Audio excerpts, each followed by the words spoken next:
제목을 따라해 보겠습니다. 수문학 광장의 말씀 부흥회. 말씀의 은혜 받으시기를 축복합니다. 느헤미야는 전체가 13장으로 되어 있는데 1장에서 7장까지 전반부는 느헤미야가 주도한 제3차 포로기환과 예루살렘 성벽을 재건하는 것에 관한 말씀입니다. 후반부가 되는 8장에서 13장은 느헤미야가 에스라와 더불어 실시한 종교개혁에 관한 말씀입니다. 특별히 본문 8장은 후반부가 시작되는 부분인데 예루살렘 성벽이 재건된 후에 이스라엘 백성들에게 커다란 영적 부흥이 일어났다는 것을 우리가 볼 수 있습니다. 바로 수문앞 광장은 하나님의 말씀을 듣고 크게 기뻐하는 백성들로 인산인해를 이루었습니다. 자, 예루살렘 성벽을 준공하고 한 일주일이 지났을 때 자신들의 성읍으로 돌아가서 거주하던 백성들이 수문학 광장에 다시 모여들었습니다. 성벽이 완공된 후에 첫 번째 맞이하는 7월 1일 나팔절을 지키기 위해서 이스라엘 백성들이 한자리에 모인 겁니다. 여호와의 7절기가 있습니다. 여러분 그걸 알아야 좀 이해가 되는데 한번 따라해 보겠습니다. 유월절, 무교절, 초실절, 칠칠절. 칠칠절은 맥추절이라고도 하고 오순절이라고도 그럽니다. 그 다음에 7월 달에 와서 다시 7월 1일이 따라해봐서 나팔절, 그 다음에 7월 10일 대속제일, 마지막 절기입니다. 7월 15일 초막절. 초막절은 장막절, 수장절이라고 그렇게 말합니다. 그런데 여러분 이스라엘의 7월은 우리나라의 음력 추석 그 달이라고 생각하면 되겠습니다. 그래서 이스라엘의 마지막 절기 이스라엘 추수감사절이 7월 15일인데 하나님은 우리나라 추석하고 같은 날이에요. 그렇게 만들어 주셨어요. 너무 감사하죠.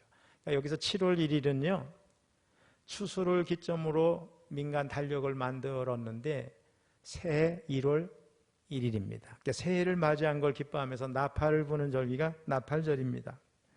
그러니까 여기 모인 백성들은 에스라에게 그날 새해를 맞이해서 모여오면서 율법책을 가져와 주세요. 이렇게 요청을 했고 에스라는 율법책을 가지고 온 것입니다. 자, 1절, 2절 읽어보겠습니다. 시작. 이스라엘 자손이 자기들의 성읍에 거주하였더니 7째 달에 이르러 모든 백성이 일제히 수문학 광장에 모여 학사 에스라에게 여호와께서 이스라엘에게 명령하신 모세 율법책을 가져오기를 청하매 7째 달 초하루에 제사장 에스라가 율법책을 가지고 회중 앞 곧 남자나 여자나 알아들을 만한 모든 사람 앞에 이르러. 자, 우리가 잘 알고 있는 것처럼 바벨론 포로에서 돌아온 이스라엘 백성들은 모든 어려움 가운데 성전도 지었고 이제 또 무너진 성벽도 다시 세웠습니다.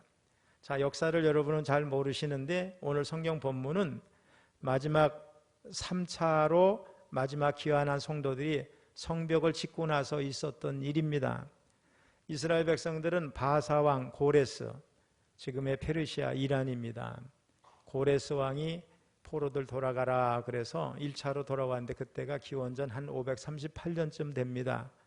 지도자는 스룹바벨이고 대제사장은 여호수아고 학개와 스가랴가 그때 선지자로 활동해서 1차로 귀환한 사람들은 기원전 516년에 스룹바벨 성전, 솔로몬 성전이 무너진 그 자리에 제2성전을 세웠습니다.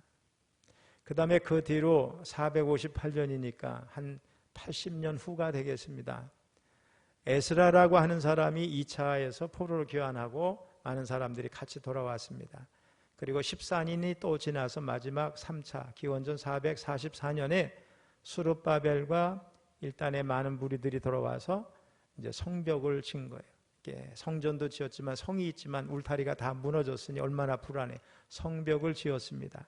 그러니까 오늘 본문을 이해할 때 2차 포로의 지도자인 에스라라고 하는 사람이 14년 후에 성벽이 지어진 그 시점에 신앙 부흥을 주도하는 내용이라는 것을 머릿속에 넣고 이해를 하면 좋을 것 같습니다. 자, 바벨론 포로 생활로 인해 아직 상처가 남아있는, 그래서 치유와 회복이 필요한 사람들이 수문화 광장에 지금 나팔절 성일을 맞이해서 다 모여서 율법책을 읽어주세요 하고 에스라에게 요청을 한 것입니다. 여기 나오는 에스라는 사독의 5대 손이니까 정통 제사장 가문에서 자라난 제사장인데, 여기 보면 학사 에스라 그랬어요. 그냥 학자라고 불러도 될 것 같고 서기관이라고 부를 수도 있습니다. 성경을 연구하는 분입니다. 에스라는 당대의 최고의 지식인입니다. 그래서 창세기, 출애굽기, 레위기, 민수기, 신명기, 모세의 5경을 이 에스라가 정리를 했다, 이런 말이 들릴 정도로 에스라는 포로기 시대 이스라엘 공동체의 중요한 인물이었고, 하나님의 말씀을 맡아서 유대인들의 정체성을 강하게 심어준 사람이에요. 자, 여기 잘 보세요. 솔로몬 성전이 크게 잘 지어졌고 이스라엘 백성들이 이스라엘 땅에서 평안히 살 때는 제사를 드리면서 행복하고 평안하고 그 성전을 중심으로 사는 것이 정말 얼마나 귀한지를 몰랐습니다. 이제 바벨론의 포로로 잡혀갔는데, 잡혀갔을 때는 이미 성전이 무너졌으니 동물 희생의 제사는 드릴 수가 없고, 그때 어떻게 됐어요? 이제 회당을 중심으로 점차적으로 말씀 중심의 종교로 거듭나게 돼요. 유대 종교가. 그때 주도적인 역할을 했던 사람이 에스라다. 많은 학자들은 그렇게 이해를 하고 있어요. 자, 그가 2차 포로로 돌아왔을 당시가 기원전 458년인데 지금 성벽이 지어졌을 때는 444년이니까 14년이 지난 시점입니다. 한 14년 동안 말씀을 연구와 가르쳤을 거예요. 최선을 다했을 거예요. 그런데 전국적인 신앙 부흥이 일어나지는 않았어요. 아직 동기부여가 안 된 거죠. 그런데 이번에는 완전히 분위기가 바뀌었습니다. 예루살렘 성벽을 재건하는 일, 상상할 수 없었던 일이 현실이 됐어요. 우리가 지금 생각하면 뭐 그게 대단한가 이렇게 얘기를 할 수 있지만은 주변에 수많은 방해에도 불구하고 52일 만에 이 성벽을 지었다는 것은 이스라엘 백성들이 정말 대단하게 스스로 여기고 막 흥분할 정도였어요. 이런 기적과 같은 일이 백성들 마음속에 하나님의 말씀에 대한 갈급함을 불러 일으켰습니다. 느헤미야뿐만 아니라 온 백성들의 마음에 이제 이 포로에서 돌아왔지만 우리가 과거의 잘못을 씻어버리고 이 도성을, 예루살렘을 하나님의 거룩한 도성으로 만들어야 하겠다는 열망이 불타올랐어요. 그래서 에스라가 율법책을 가져온 게 아니라 백성들의 요청에 따라 율법책을 가지고 와서 나무 강단을 만든 그 위에 서서 말씀을 읽기 시작을 했는데, 그 좌우편에는 이스라엘 백성의 지도자들이 이렇게 서 있었어요. 이 일이 얼마나 중요한 일인가를 잘 알게 합니다. 우리 4절을 한번 읽어봅니다. 시작. 그때 학사 에스라가 특별히 지은 나무 강단에 서고 그의 곁 오른쪽에 선 자는 마띠디아와 스마와 아나야와 우리야와 힐기야와 마아세야요, 그의 왼쪽에 선 자는 부다야와 미사엘과 말기야와 하숨과 하스바다나와 스가랴와 무술람이라. 그날 새벽부터 정오까지 알아들을 만한 모든 백성들은 에스라가 읽어주는 율법에 귀를 기울였어요. 우리 3절 읽어봅니다. 시작. 수문화 광장에서 새벽부터 정오까지 남자나 여자나 알아들을 만한 모든 사람 앞에서 읽음에 뭇 백성이 그 율법책에 귀를 기울였는데, 자, 에스라가 새벽부터 정오까지 말씀을 쉬지 않고 읽었으면 적어도 6시간 이상을 서서 읽은 거죠. 모든 백성들도 이탈하지 아니하고 그 율법의 말씀에 귀를 기울였어요. 말귀를 알아들을 수 있는 남녀노소 모든 사람이 바짝 귀를 기울여서 그 율법의 말씀을 들었어요. 모두가 말씀에 목마른 상태였습니다. 그래서 예루살렘 성벽의 한 광장에서 지금 말씀 사경회에 엄청난 광경이 벌어진 겁니다. 여러분, 우리 감리교회는 사경회 전통이 있어요. 사경회가 뭐냐면 말씀을 깊이 연구하는, 그런 공부하는 건데, 뭐 오래전부터 말씀 사경회 전통이 있어서 지금도 지방에마다 하는데, 우리 철원 서지방만큼 잘 되는 데가 이제는 거의 없습니다. 큰 지방도 10명 모였다, 20명 모였다, 그냥 일일 집회로 대신한다 이렇게 하는데, 우리 지방은 제가 춘천에 있을 때도 전부 개편을 해가지고 성공을 했는데 그 체제를 도입해서 여기 와서도 다 바꿨어요. 그래서 전 과목을 3년 동안 공부한다, 모든 목사님들이 강의한다, 그 다음에 공부의 연급에 따라서 특전을 주는데 쉬지 아니하고 6년으로 끝나는 게 아니라 계속해서 공부한다. 그래서 우리 교회 성도님들 가운데 20년을 채워서 명예 박사학위를 받는 분이 지금 속속 나오고 있지 않습니까, 여러분? 이 말씀 사경인데 얼마나 귀한지 몰라요. 원산에서 여러분 하디 선교사가 여선 교수들하고 여름 때 방학 때, 오늘날에겐 방학이지만은 좀 휴가 때죠. 말씀 사경이 하다가 성령 임재해서 회개가 터지고 부흥이 일어나고 평양 대부흥 등이 일어났던 거 여러분 아시죠? 이게 말씀 사경이에요. 우리 감리교는 이런 아름다운 전통을 가지고 있는데, 오늘 저녁에는 이제는 부흥 강사님이 오셔서 수요일 저녁까지 말씀 사경 부흥회를 하고, 지난주에는 야간 3일 동안 공부했는데 내일부터는 이제 주간이 이제 시작이 됩니다. 여러분 얼마나 감사해요. 우리 교회 성도들이 많이 참여하는데 지방의 모든 목사님들이 죄송해요. 말씀을 잘 준비해서 주로 누구를 가르쳐요? 우리 교회 성도들을 가르쳐준다니까. 제가 이런 얘기하면 지방의 목사님들 섭섭하겠지만은 얼마나 감사해요. 우리 교회 성도님들이 많이 참여하니까 얼마나 감사해요. 여러분 오늘 저녁부터 많이 오시고 내일 낮에도 많이 여러분 공부에 신청해서 참여하시면 좋겠어요. 오늘 저녁에 오시는 우리 강사님은요, 저는 개인적으로는 잘 몰라요. 그런데 여러분이 아시는 장학일 목사님이라고 하시나요?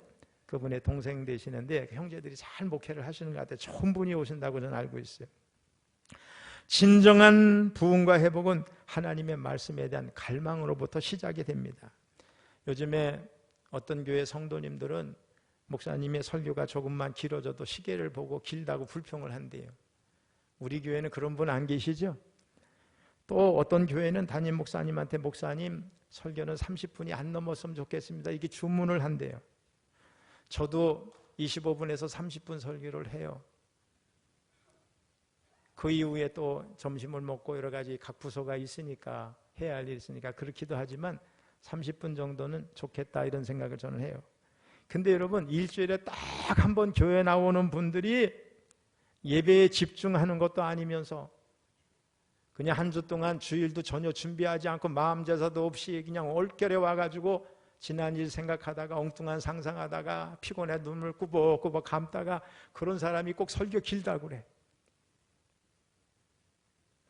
여러분 일주일에 한 번 딱 예배를 드리면서 말씀이 깁니다. 뭐 이렇게 한 사람이 참된 그리스도인이 될까? 저는 그런 생각을 해봅니다. 대부분의 목사님들은 이 말씀을 전하기 위해서 기도하고 진이 다 빠지도록 말씀을 준비해서 전하는 거예요. 저는 우리 교회 성도님들이 항상 말씀을 사모하고 예배를 사모하고 기쁨으로 말씀을 받으시기를 축원합니다. 어쨌든 하나님과 하나님의 말씀을 존중하는 이스라엘 백성들은 말씀을 듣고 깨닫는 큰 은혜를 입었어요. 예루살렘에 모인 성도들은 에스라가 자기들 눈앞에서 율법책을 펼칠 때 함께 일어섰습니다. 지금도 여러분 이스라엘 백성은 말씀을 읽을 땐 일어나는 거예요. 이 근거에 따라서 지금도 많은 교회가, 한국의 교회 중에는 말씀을 봉독할 땐 성도들이 다 일어나는 교회가 많이 있어요. 그리고 에스라가 하나님을 송축할 때 어떻게 했느냐, 따라해보세요. 아멘 아멘. 우리 교회 강대빈 장님이 잘 하시잖아요. 그렇게 했다면 아멘 아멘 이렇게 하나님께 경배했다는. 자 5절 6절 읽어봅니다. 시작. 에스라가 모든 백성 위에 서서 그들 목전에 책을 펴니 책을 펼 때 모든 백성이 일어서니라. 에스라가 위대하신 하나님 여호와를 송축하며 모든 백성이 손을 들고 아멘 아멘 하고 응답하고 몸을 굽혀 얼굴을 땅에 대고 여호와께 경배하니라. 우리 교회 성도님들도 이런 거룩한 욕심이 있었으면 좋겠어요. 말씀을 받을 때 가만히 있지 말고 아멘 이렇게 하시기를 바랍니다. 말씀으로 아멘 하면은 그 말씀은 응답하는 자의 것이 되는 거예요. 우리 성경 66권의 모든 말씀은 진리의 말씀이에요. 로고스의 말씀이에요. 늘 말씀을 드리는데 똑같은 하나님의 말씀이지만 어떤 때는 특정하게 내게 들려지는 말씀으로 들려지는데 레마의 말씀이라고 제가 말씀을 드려요. 그 레마의 말씀이 들려질 때 그 말씀을 아멘으로 붙들면 기적이 일어나고 병도 고쳐지고 역사가 일어나고 문제가 해결될 줄로 믿습니다. 예배 현장에 모여있는 사람들이 예배를 잘 드린지 그렇지 않은지를 알려면 어떻게 해요? 반응을 보면 알겠죠.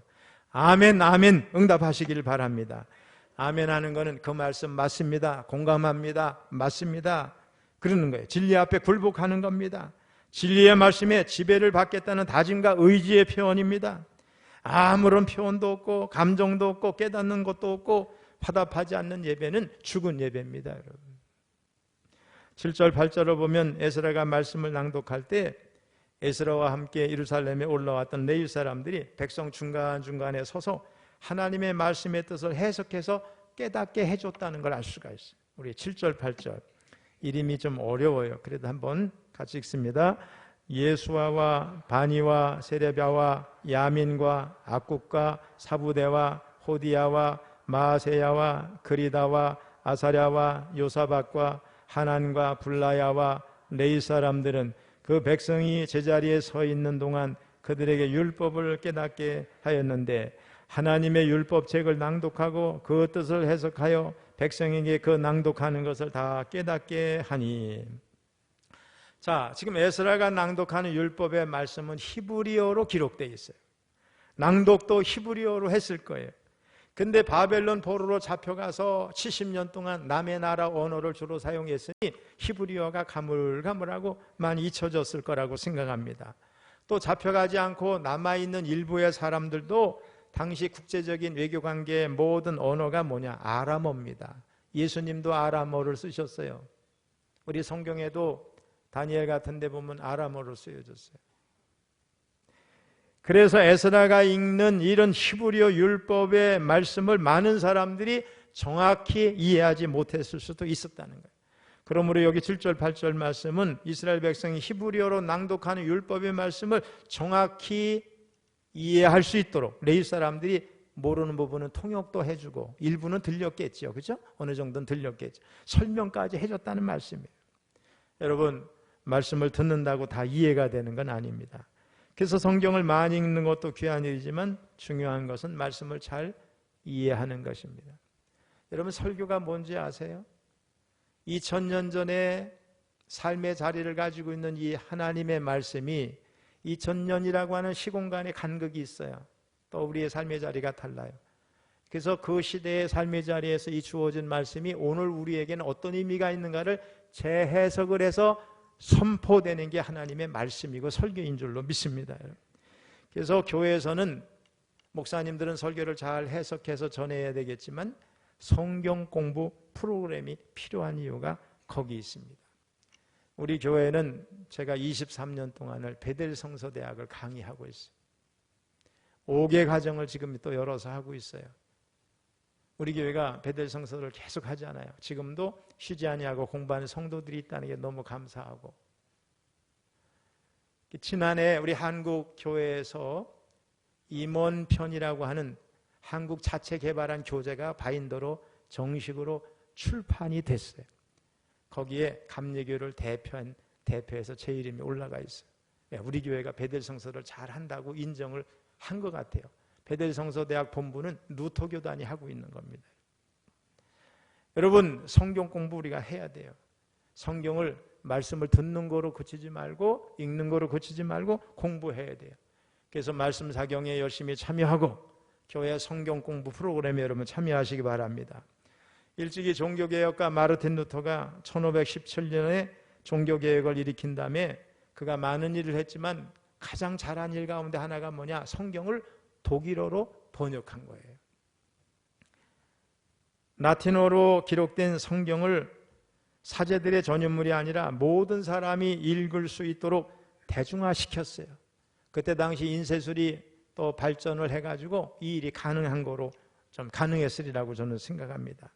그 전까지는 교회에서 우리 신부님들이 라틴어로 읽고 회중들에게 회중의 언어로 설명해 주는 방식이었어요. 그래서 사제가 무슨 말을 해도 믿을 수가 없었고 일반 시민들이 직접 성경을 볼 수 없었어요. 어떤 성당에서는 그냥 라틴어로 설교하고 읽어주고 앉아있는 사람은 하나도 알아들을 수 없었어요.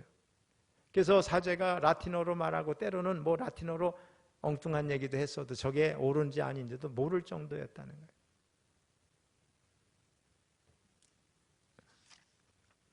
수문학 광장에 모인 이스라엘 백성들은 말씀을 듣고 깨달았어요. 무엇으로 할 수 있느냐? 말씀을 들은 백성들이 엉엉 울기 시작했어요. 우리 9절 앞부분만 읽어봅니다. 시작. 백성이 율법의 말씀을 듣고 다 우는지라. 자, 이스라엘 백성들이 왜 율법의 말씀을 들으면서 울었을까? 사실 그들이 바벨론 땅으로 끌려가기 전에 하나님 앞에서 너무 많은 죄를 짓고 패역했어요. 그들은 하나님의 율법을 무시하고 우상을 숭배하고 공의와 정의를 전혀 실천하지 않았어요.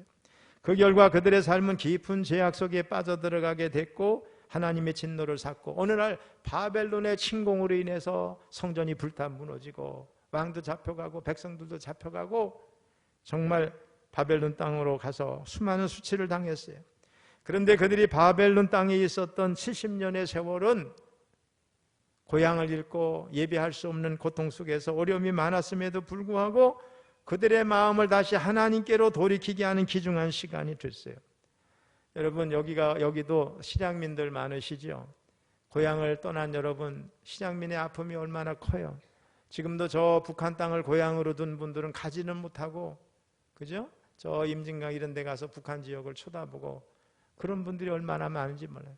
고향을 떠나온 사람이 고향의 그리움을 간직하고 있잖아요. 그때 고향에서 행복했던 일, 좋았던 일을 추억하면서 돌아가고 싶은 건데, 마치 바벨론 땅에 있는 유대인들이 그랬다는 걸 여러분 알 수가 있어요. 그들은 먼 이방 땅에 있으면서 자신이 떠나온 예루살렘이 너무나 그리웠고, 또 자신들이 하나님을 제대로 섬기지 못한 것에 대한 깊은 후회와 반성이 있었어요. 그들은 자신들이 겪고 있는 고난의 현실이 너무 괴로웠지만 자신들이 당하고 있는 이 고통은 바로 자신들의 죄악 때문이었음을 뼈저리게 깨달았어요. 그래서 마음속 깊은 곳에서 하나님의 은혜를 구하게 되었고, 자신들이 다시 예루살렘으로 돌아갈 수만 있다면 하나님을 더 잘 섬기리라 간절한 마음으로 사모를 했습니다.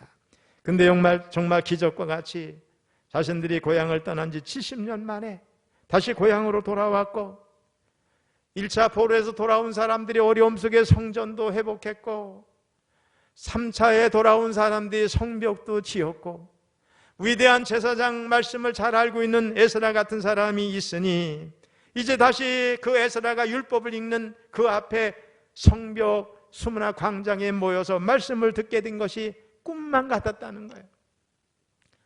여러분, 지금 여기 예배하고 있지만은 예배의 소중함을 여러분 지금은 잘 모를 수도 있어요. 근데 여러분이 영어의 몸이 돼서 감옥에 갔다고 생각해 보세요. 예배 드릴 수 없는 환경이 있다면 자유롭게 예배 드릴 수 있는 게 얼마나 그리운지를 몰라요. 또 지금 몸이 아파서 오늘 이 자리에 있고 싶어도 있지 못한 성도들 입장에는 이 자리에 있는 것이 얼마나 소중한지를 모르는 거예요. 여러분, 지금 펼쳐져 있는 이 율법책은 그래서 더 의미가 있었어요. 그들이 과거에는 그렇게 등한시했던 하나님의 법이 그 순간 에스라의 입을 통해서 들려질 때에 그 말씀이 꿀송이보다 더 달았어요. 그리고 자신들의 죄악을 생각나게 하는 것이었어요. 그래서 눈물을 펑펑 흘릴 수밖에 없었습니다. 그 눈물은 지나온 날에 대한 회한과 자신들의 무지와 죄악에 대한 통한과 함께 다시 하나님을 섬길 수 있게 대한 같은 것에 대한 감사의 눈물이었다고 생각합니다. 그렇게 먼 이국 땅에서 돌아와서 힘을 다해 성전을 짓고 성벽을 지은 그들은 하나님 앞에 진정한 회개자의 모습으로 지금 서 있는 거예요.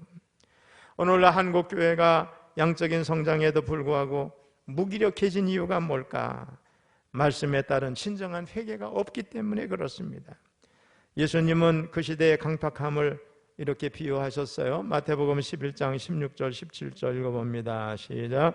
이 세대를 무엇으로 비유할까? 비유하건대 아이들이 장터에 앉아 제 동물을 불러 이르되 우리가 너희를 향하여 피리를 불어도 너희가 춤추지 않고 우리가 슬피 울어도 너희가 가슴을 치지 아니하였다 함과 같도다. 반응도 없고 관심도 없고 냉랭하고 무관심하고 무감각하고 이런 것을 주님이 말씀하셨어요. 요즘에 일부 인기 있는 설교가들 가운데는 가만히 보면 설교가 아니라 만담을 하는 경우가 많아요. 그러면 사람들은 재미있다고 웃고 박수 치르고 좋아해요. 근데 그 안에 하나님의 말씀이 없어요. 쇼예요. 그래서 삶의 변화와 열매가 없어요. 여러분 중에서도 우리 한국교회 유명한 부흥사가 있는데 지금은 고인이 되셨는데 그분 한번 부흥회한테 제가 가본 적이 있어요. 서부 활구 그대로 흉내를 내는데 얼마나 잘하죠. 휘파람도 잘 불고 말 타는 소리부터 총 쏘는 소리부터 한편의 영화를 서부 영화를 보는 거야. 근데 1시간 설교하면 거의 5분 정도만 설교하고 나머지는 서부 활구 그 흉내를 내는데 기가 막혀. 사람들이 웃고 뱉고 동동 막 너무 웃겨가지고 막 뒤집어져요. 그런데 말씀이 없어요. 저는 오늘 우리 교회 성도님들이 하나님의 말씀을 들을 때마다 진정한 회개와 눈물이 있기를 바랍니다. 근데 진정한 회개는 말씀을 듣고 깨달을 때 가능합니다. 이런 깨달음이 있으면 죄에 대한 자복과 애통함에 눈물이 있게 되고 하나님의 긍휼과 용서로 인한 감사의 기쁨이 눈물이 있게 됩니다. 이런 예배가 진정한 예배가 될 줄로 믿습니다. 아무튼 이스라엘 백성들이 율법의 말씀을 들으면서 막 우니까 본문을 보면 느헤미야, 에스라, 레위 사람들이 나서서 오늘은 여호와의 성일이니 슬퍼하기보다 가난한 사람들과 음식을 나누며 즐거워하라 이렇게 권면합니다. 여러분 얼굴 찌그리고 있는 분 지금 얼굴을 피세요. 아니 지난 일주일 동안 힘들었다고 나 봐주세요 이런 모습으로 앉는 건 성일 예배드리는 사람의 자세가 아니라니까요. 우리는 하나님 앞에 구원의 감격을 가지고 예배드리러 왔잖아요. 주일은 즐거워하고 기뻐하고 감사하는 성일이에요. 오늘 여기 지도자들이 울지 말라, 오늘은 기뻐하는 절기다, 성일이다 이렇게 말하는 걸 볼 수가 있어요. 하나님 앞에 예배하러 오면서도 예배자의 태도가 아닌 사람이 되게 많아요. 화가 난 표정에, 남을 미워하는 마음에, 지난 동안 힘들어 지친 거 나 봐주세요 하는 모습에, 피곤해가지고 눈이 그냥 천근만근인 사람에, 별 사람 다 있어. 말씀에 집중하고 예배에 집중해야 그게 참다운 예배자가 될 줄로 믿습니다. 우리 9절 10절 읽어봅니다. 시작. 백성이 율법의 말씀을 듣고 다 우는지라 총독 느헤미야와 제사장 겸 학사 에스라와 백성을 가르치는 레위 사람들이 모든 백성에게 이르기를 오늘은 너희 하나님 여호와의 성일이니 슬퍼하지 말며 울지 말라 하고, 느헤미야가 또 그들에게 이르기를 너희는 가서 살찐 것을 먹고 단 것을 마시되 준비하지 못한 자에게는 나누어 주라. 이날은 우리 주의 성일이니 근심하지 말라. 여호와로 인하여 기뻐하는 것이 너희의 힘이니라 하고. 주일날 예배드리고 우리 오찬을 같이 하는 거예요. 천국을 미리 맛보고 성도들이 서로 교제하고 힘을 얻는 시간입니다. 주일은 기뻐하는 날이죠. 자, 이 말씀 중에 우리의 마음을 사로잡는 말씀이 있어요. 여호와로 인하여 기뻐하는 것이 너희 힘이니라. 힘이 에너지 아니에요. 하나님의 구원의 은혜를 기억하는 것이 삶의 원동력이 된다는 거예요. 예수 안에서 구원의 확신을 가지고 살아갈 때 어떤 시험이 오거나 어려움이 와도 담대할 수 있습니다. 기쁨이 고난을 이기게 합니다. 감사가 고난을 이기게 합니다. 감사가 시험을 이기게 하는 줄로 믿습니다. 어쨌든 이스라엘 백성들은 영적 지도자들의 권면에 순종했어요. 12절 읽어봅니다. 시작. 모든 백성이 곧 가서 먹고 마시며 나누어 주고 크게 즐거워하니 이는 그들이 그 읽어 들려준 말을 밝히 알미라. 수문화 광장에 모여있던 이스라엘 백성들이 울음을 그치고 각자 집으로 가서 잔치를 베푸며 즐거워했는데, 그날 자신들이 들은 율법의 말씀을 깨달았기 때문에 즐겁고 행복했어요. 그러면서 가난한 사람들에게 또 먹을 것을 같이 나누셨다는 거예요. 사랑하는 성도 여러분, 이스라엘 백성들이 바벨론에서 70년간 포로 생활을 하다가 고국에 돌아와 보니 예루살렘은 폐허가 돼 있었어요. 하나님께 예배를 드리던 성전은 완전히 무너졌습니다. 성을 지켜주던 성벽도 허물어졌습니다. 그래서 이스라엘 백성들은 스룹바벨 총독 아래 학개와 스가랴 예언자가 중심이 돼서 주변의 많은 이방인들의 방해에도 불구하고 성전을 재건했어요. 그리고 제3차 포로기환의 지도자인 느헤미야 총독 아래서 예루살렘 성벽을 다시 쌓았어요. 문제는 그들이 수많은 위기와 고난을 극복하면서 예루살렘 성전과 성벽을 재건했지만 정치, 경제, 사회, 종교적으로는 여전히 안정이 되지 않고 혼란에 빠져 있었어요. 눈에 보이는 성전과 성벽은 재건했지만 눈에 보이지 않는 마음의 성전이 아직도 폐허 상태에 그대로 있었어요. 성전과 성벽의 재건은 필요한 것이었지만 마음의 재건이 없이는 이스라엘의 역사는 새로운 내일을 기약할 수 없는 상황에 있었습니다. 이런 상황에서 이스라엘 백성들은 예루살렘 성문의 하나인 수문학 광장에 모여서 부흥성회를 열게 된 겁니다. 수문은 영어로 뭐예요? 워터게이트. 여기 여러분 가운데 워터게이트 하면 사건이 생각나요. 미국의 닉슨 대통령 진영에서 상대 민주당 진영에 워터게이트 빌딩에 거기 도청 장치를 설치해가지고 닉슨 대통령이 사임했죠. 이게 워터게이트 사건인데, 워터게이트, 오늘 본문이 바로 이 수문학 광장에서의 부흥성회인데, 이 말씀을 가리켜서 말씀 부흥성회라고 하는 거예요. 오늘 저녁부터 말씀 부흥성회가 우리 교회에서 또 일어납니다, 여러분. 이스라엘 백성들은 얼마 전까지 성벽 재건 공사를 하느라 밤낮을 가리지 아니하고 중노동을 했어요. 밤에는 대적들의 공격을 막느라 어떻게 했어요? 옷도 벗지 않고 잤어요. 낮에는 성벽 재건 공사를 하느라 잠시도 쉬지 못하고 일을 했기 때문에 이제는 자기 집에 가서 쉬고 싶었을 거예요. 그런데 그들이 일주일 만에 나팔절 새해가 돌아오니까, 성일이 돌아오니까 예루살렘에 있는 수문학 광장에 누가 뭘 하지 않았는데도 다 모여온 것입니다. 우리는 이 말씀을 통해서 그들이 50일 동안 쉬지 아니하고 중노동을 하느라 녹초가 된 자기 몸에 휴식을 취하는 것보다 더 중요하게 여겼던 일이 있었다는 것을 알게 되는데, 그 일이 뭐냐? 바로 하나님의 말씀으로 돌아가서 말씀대로 살고 말씀을 듣는 일이었다는 거예요. 그래서 학사 에스라에게 모세의 율법책을 가져와 달라고 부탁을 했어요. 에스라가 들고 온 게 아니라 백성들이 모세의 율법책을 들고 와서 우리에게 읽어주십시오, 우리에게 가르쳐 주십시오, 이렇게 부탁을 했다는 거예요. 왜 그랬어요?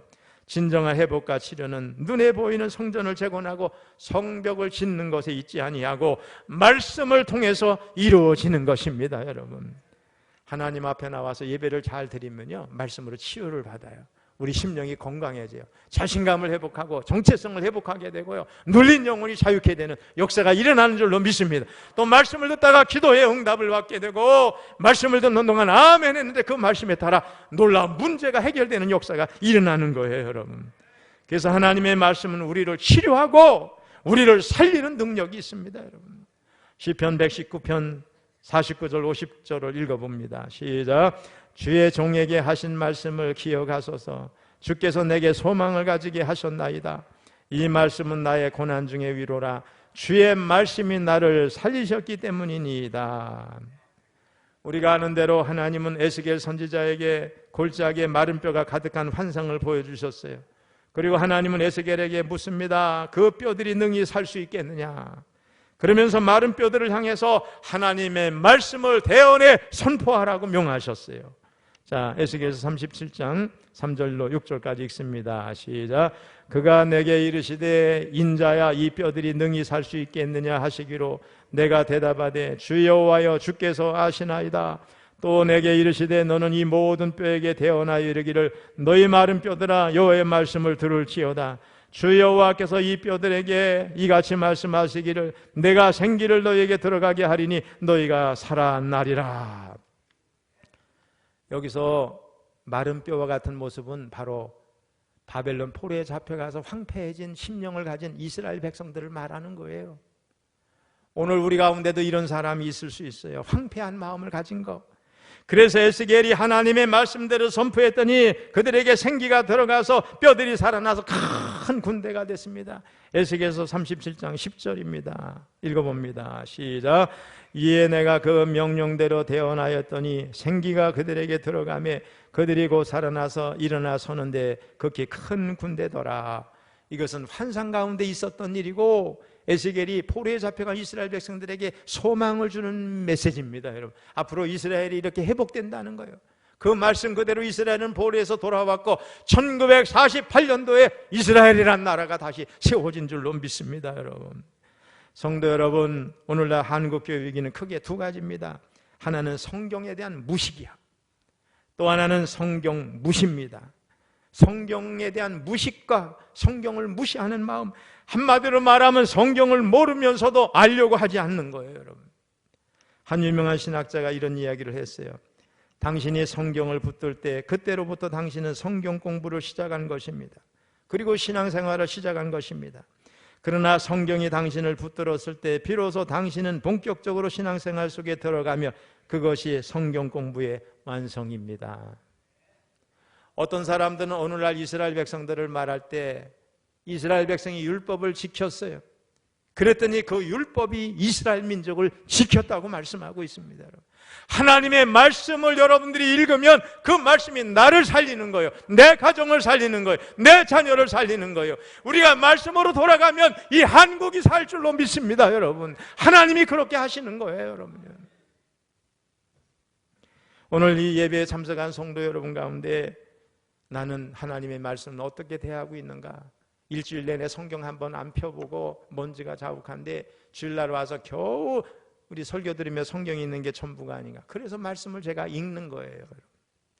우리가 돌아가야 할 근원은 하나님의 말씀인 줄로 믿습니다. 여러분, 바라기는 2024년 새해 우리 교회 성도 여러분 모두 말씀으로 돌아가시기 바랍니다. 개인에게는 심령 부흥이 일어나기를 바랍니다. 우리 교회는 큰 부흥의 역사가 일어나기를 바랍니다. 여러분, 우리 교회가 70주년을 맞았는데 금년에는 개인적으로 심령 부흥의 역사가, 교회적으로는 큰 교회 부흥의 역사가, 이 지역을 변화시키는 교회로의 변화 역사가 일어났으면 좋겠습니다. 이 일을 위해서 애쓰시고 말씀을 읽고 묵상하고 말씀대로 살아가는 저와 여러분 될 수 있기를 주님의 이름으로 축원합니다.